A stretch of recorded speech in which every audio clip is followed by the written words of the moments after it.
Alright, day 2 of ayahuasca.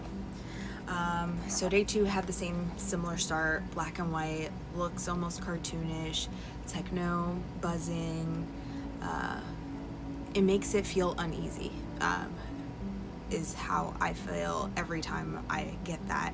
It's like you want that part to end as soon as possible. Usually during that part is when you purge, at least for what I've heard other people say. This time I felt like I had a purge, but Mama Ayahuasca told me that no, I was not purging this time, that I was going to be receiving messages and stuff like that, but no purging. So because I was not going to purge, I kind of like let that go, and I did go back into the same loop, that loop that felt too good to be true, like I wasn't in my body, like I was somewhere else.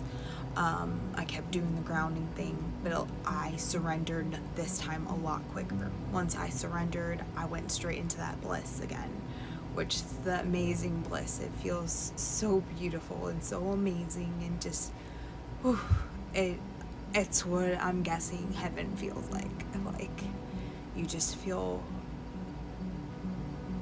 alive, like nothing you've ever felt before.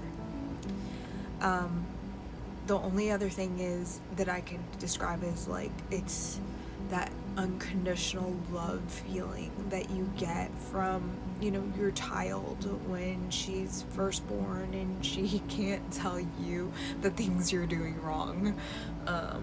That feeling that you have this connection to this child, and you just know that you are loved, so loved. And it was that same feeling in this bliss, but it's an unconditional love that came from God and Mama Aya and Pachamama, which is Mother Earth, and Source, whatever you believe in, that's there, that we all know there's something there. It loves us. It's rooting for every single one of us, and just wants us to feel loved. So further, so once I was in that bliss, it's almost overstimulating at some points, because it feels so nice, and your whole body is shaking. I've lost my pen. Your whole body's shaking, like I'm just like doing this, and like, but it's my whole body, like every single cell just feels alive. And I'm once again wearing sweatpants. I'm pulling on the strings on my sweatpants, and just it feels different than anything I've ever felt before, even though I've been wearing those same sweatpants all day, but it was very different.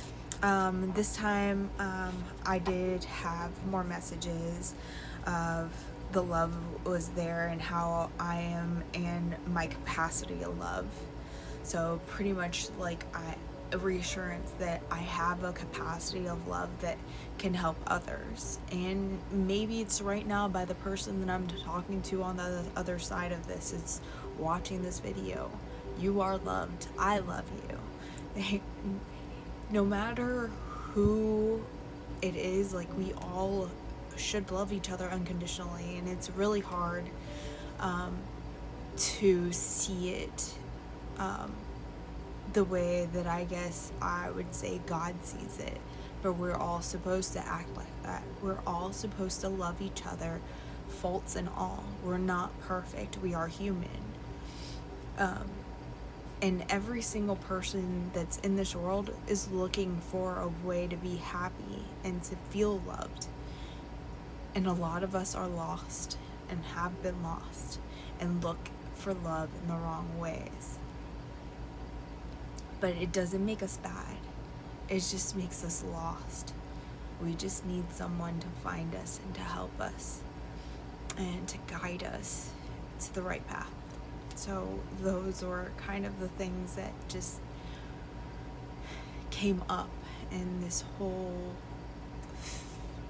crazy thing that happened. I didn't have very many visions. A lot of my things have always been feelings, but I did see a lot more than I've ever seen in my life.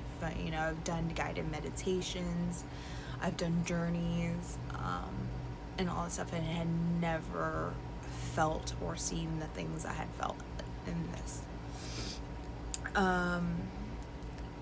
And then I started my conversations. One of the big things that came up during my conversations were Michaela, which is my child, how she needs me for these next 4 years. For those of you that didn't know, I moved about a year ago, and I'm about an hour and 10 minutes away from my child right now. And so all her last school year, I only actually had her during the weekends. And I would see her sometimes during the weeks, like take her out to dinner or, you know, go by and just see how she was doing kind of thing. But she was living with her dad, or she is living with her dad. So one of the big things was that I needed to move closer to her, and that she really needs me, which it's understandable. She's about to go to high school.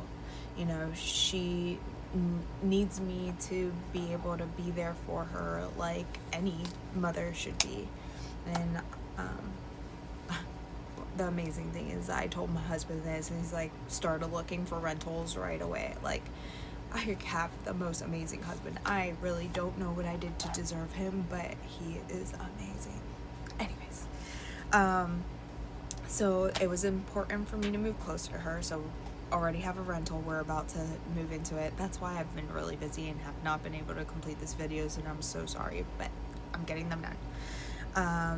And then my husband and I are going to be doing some amazing things together that will change a lot of people's lives, which I believe we can and will do those things. We will eventually have a retreat, which I've always loved and thought of the idea of having a retreat and even a camp.